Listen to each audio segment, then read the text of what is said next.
Christmas Day, standing on my own son's doorstep with gifts in hand, and he looks me dead in the eye and says, "Sorry, I think you have the wrong house." My name is Eleanor Brooks. I'm 58 years old, and this is the story of how my children tried to erase me from their lives, and how I made them regret it. The rejection that changed everything. Snow was falling as I stood on Mark's front porch, my heart racing with excitement. I'd dressed up in my best emerald green dress, the one that made my silver hair look elegant. In my hands were carefully wrapped Christmas presents for my grandchildren, kids I barely knew because I was always too busy to visit. I'd been sending my son $1,000 every month for years. His mortgage, his kids' expenses, whatever he needed. I was the reliable mom, the one who always showed up with money and asked for nothing in return. When Mark opened the door, I expected warm hugs and the smell of Christmas dinner. Instead, he looked at me like I was a stranger selling magazines. "Sorry. I think you have the wrong house," he said coldly. I stood there, frozen. "Mark, it's me. It's Mom. I think you've got the wrong address. There's no Mark here." Then he shut the door in my face. I didn't cry. Not yet. I walked back to my rental car, my heels sinking into the ice, gifts still clutched in my trembling hands. This wasn't just rejection. This was calculated cruelty. But here's the thing about being pushed too far. Sometimes it doesn't break you. Sometimes it wakes you up. The phone call that revealed everything. 20 minutes later, my phone buzzed. Mark's name lit up the screen. "Mom?" His voice was casual, almost amused. "Sorry about that. Elaine's parents are super traditional. They don't know about, the financial arrangement. We're just trying to keep things peaceful." Financial arrangement. Those two words hit me like a slap. Not my mother, not family support. A financial arrangement. "She thinks the money she sends every month buys her a seat at the table," I heard him say to someone in the background. He thought I'd hung up, but I heard every word. That's when it all clicked. I wasn't their mother anymore. I was their ATM. A source of income they were embarrassed to acknowledge in front of real family. I hung up and sat in that rental car in the Holiday Inn parking lot, staring at my banking app. And for the first time in 33 years of motherhood, I made a decision that was entirely about me. I canceled every automatic transfer. Mark's $1,000 a month. Sophie's $1,000 a month. Gone. With 3 taps on my phone screen. The backstory. How I became the invisible. Mom, let me take you back so you understand how we got here. I became a widow at 25. One kiss goodbye in the morning, a phone call that afternoon, car accident, drunk driver, gone. Mark was 15, Sophie was 13, and suddenly I wasn't just grieving. I was responsible for keeping our entire world from falling apart. We lost the house, moved into a cramped 2-bedroom apartment. I worked double shifts at the hospital, picked up weekend work, skipped meals so my kids could eat. That old Buick I drove for 12 years. Held together with duct tape and prayer because every spare dollar went to them. I made Halloween costumes from scratch because we couldn't afford store-bought ones. When Sophie wanted to join orchestra, I bought her a used violin on layaway. When Mark got into NYU, I worked a 3rd shift just to cover his deposit. They graduated. Got great jobs. Mark became a financial advisor in Boston, married his college sweetheart. Sophie moved to Chicago for marketing, had a baby with her husband Daniel. I was proud. I thought I'd done my job. But here's what I didn't realize. I'd trained them to see me as a giver, not a person. A resource, not a mother. The slow fade. The calls stopped coming. Birthdays turned into quick texts, when they remembered it all. Visits became excuses. Too busy, bad timing, maybe next month. But the requests for money, those never stopped. "Mom, need help with the mortgage." "Mom, daycare is expensive." "Mom, emergency dental work." I kept sending checks, $1,000 a month to each of them every month, even when I could barely afford groceries. Because that's what good mothers do, right? We sacrifice, we give. We disappear a little more each time. My sister Diane used to shake her head. "They could at least call you," she'd say. "You did everything for them." But I made excuses. They're busy.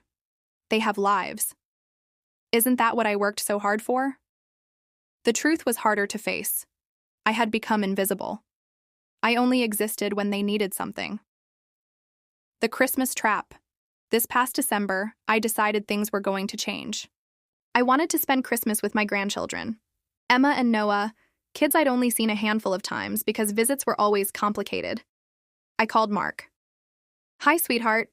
Would it be okay if I came for Christmas this year? I'd really love to see the kids open their presents." Long pause. "Christmas? I don't know, Mom. Elaine's parents are coming and we don't have much space." "I can stay at a hotel," I said quickly. I wouldn't be in the way. "Let me talk to Elaine and get back to you." He never did. A week later, I called again. Voicemail. I left a careful message about finding a nearby hotel. 3 days later, I got a text. "Christmas is fine. Dinner at 3. No hotel needed. You can have the guest room." That was it. No, can't wait to see you. No, the kids will be excited. Just logistics. But my heart leaped anyway. I booked my flight immediately, spent hours wrapping presents, even bought that emerald dress, the first thing I'd bought for myself in years. Christmas Eve. The first betrayal.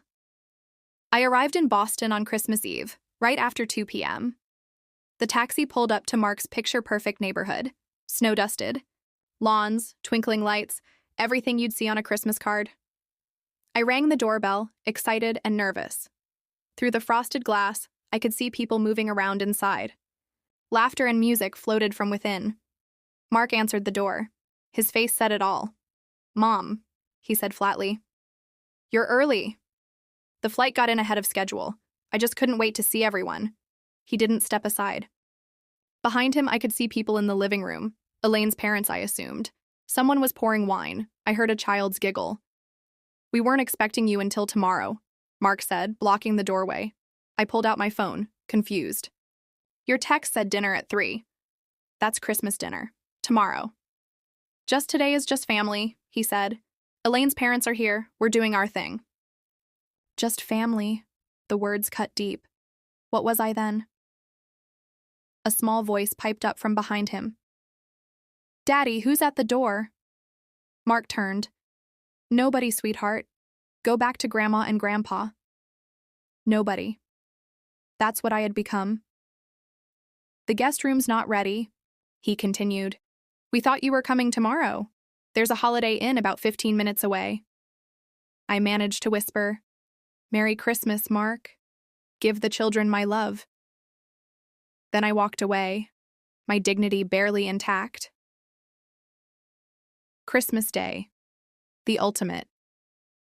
Humiliation. I came back the next day at exactly 2:45 p.m. This time I was ready. I'd spent the night in that hotel room thinking, processing, preparing. I rang the doorbell in my emerald dress, gifts in hand, a smile on my face. Mark opened the door and delivered the line that would change everything. "Sorry, I think you have the wrong house." I stared at him, waiting for the punchline, but his eyes were cold, empty. "Mark, it's me, it's Mom. I think you've got the wrong address. There's no Mark here." Behind him, I could see the perfect Christmas scene. Beautiful tree, wrapped presents, dining table set with gleaming silverware. Elaine didn't even turn around. The door closed. I stood there humiliated and broken until my phone buzzed with that call. The call where he explained about the financial arrangement and how I was an embarrassment to hide from the real family. The revenge. Choosing myself, sitting in that Holiday Inn that night, I made the most important decision of my adult life. Opened my banking app and canceled every automatic transfer. 33 years of putting my children first, and it took 30 seconds to put myself first for once. No anger, no drama, just quiet, decisive action. I slept better that night than I had in years. The panic begins. The next morning, my phone exploded. A missed calls. 15 from Mark, 10 from Sophie. The texts came fast and frantic. "Mom, the transfer didn't go through. Is everything okay?" "Mom, I need that money for Noah's daycare. Please call ASAP." "What the hell, Mom?" I'm about to be late on my mortgage. Call me now. Notice something? Not one message asking if I was all right. Not one, where are you? Or, we're worried. Just panic about money. I turned the phone face down and went to get breakfast. Sophie's call, the mask falls off later that afternoon, Sophie called. I almost didn't answer. Mom, finally, she said, skipping any greeting. What's going on with the transfers? Mark said his didn't go through either. Straight to business. No concern for me whatsoever. I've decided to discontinue the monthly transfers, I said calmly. Silence. Then, you've what? You can't do that. I'm counting on that money for the baby's nursery. I suggest you and Daniel adjust your budget accordingly. Her voice turned sharp. This is about Mark, isn't it? He told me what happened. It was a misunderstanding. You're being ridiculous. It's not about Mark, I replied. It's about me recognizing that I've allowed myself to become invisible. And I'm done with that. She laughed, cold and dismissive. Your worth? Mom, you're almost 60. This isn't the time for some midlife crisis. The words didn't sting anymore. I'm 58, I said quietly. And for the first time in my life, I'm choosing me. So that's it? You're just cutting us off because your feelings got hurt? I've supported both of you for years. That's not cutting off. It's stepping back. Then came the desperation. Mom, please. The baby needs you. Funny how quickly I went from ridiculous to indispensable. I'll send a gift, Sophie, I said. The same way you send birthday cards, when you remember.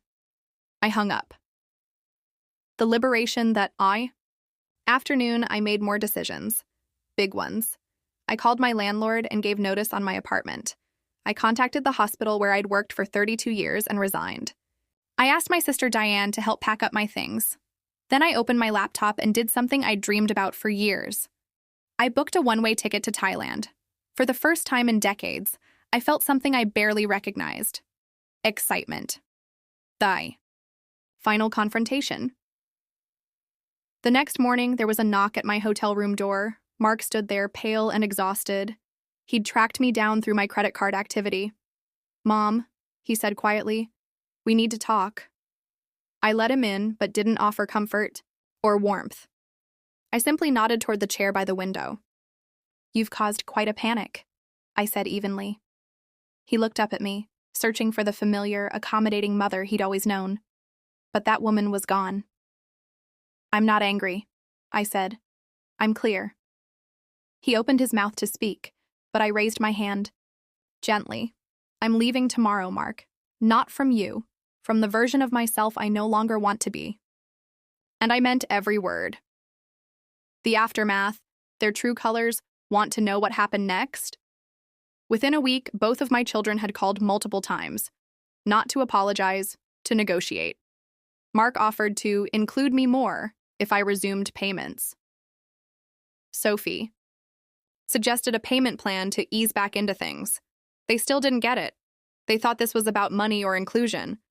They couldn't understand that it was about dignity, respect, and love. By the time I boarded my plane to Bangkok, I had 47 unread messages. I deleted them all without reading them. The new beginning, I've been in Thailand for 6 months now. I volunteer at a local clinic, using my nursing skills to help people who actually appreciate what I have to offer.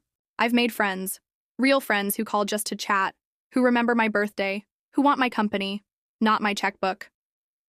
My children still text occasionally, usually around the 1st of each month when their budgets get tight. I don't respond anymore. My sister Diane visits next month. She says they're struggling financially, had to downsize their houses, change their lifestyles. She asks if I feel guilty. I don't. You know what I've learned? Sometimes the best revenge isn't getting even. It's getting free.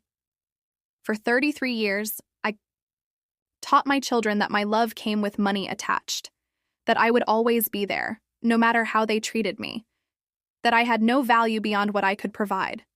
I taught them wrong. Now they know what life looks like without me.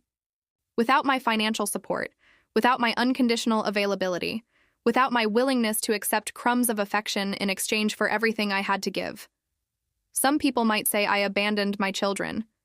I prefer to think I finally found Myself. The woman who stood on that porch on Christmas Day, desperate for scraps of love from her own kids, she's gone. In her place is someone who knows her worth, who demands respect, who chooses herself. And you know what? I'm happier than I've been in decades. The lesson, if you're watching this and you recognize yourself in my story, if you're the parent who gives and gives and gets nothing back but demands for more, let me tell you something. Your children need to learn that love is not a transaction. That respect is not optional, that you are not an ATM with feelings. Sometimes the most loving thing you can do is stop enabling the behavior that's destroying your relationship.